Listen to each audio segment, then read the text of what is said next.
storie. Dankie dat U 'n pad met my geloop het.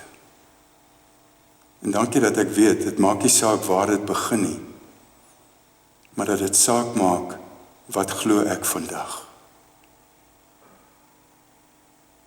U ken elkeen van ons.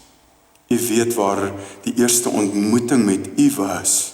Waar was die eerste keer wat ons met U persoonlik kontak gemaak het, van U geleer het, dalk by ons ouers, dalk by 'n onderwyser of 'n afrigter, dalk 'n vriend,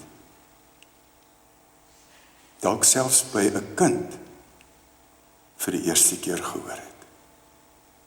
Ja, Here, daar is soveel mooi stories in ons lewe van ander mense wat ons verryk.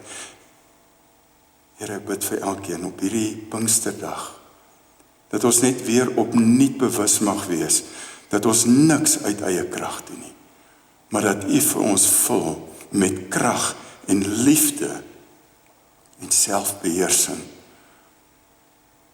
A sound mind. Here, U ken elkeen van ons in ons omstandighede. En ons wil bid, Here, dat U wat elkeen by die naam ken, ook vandag opnuut weer sal vul met die Heilige Gees.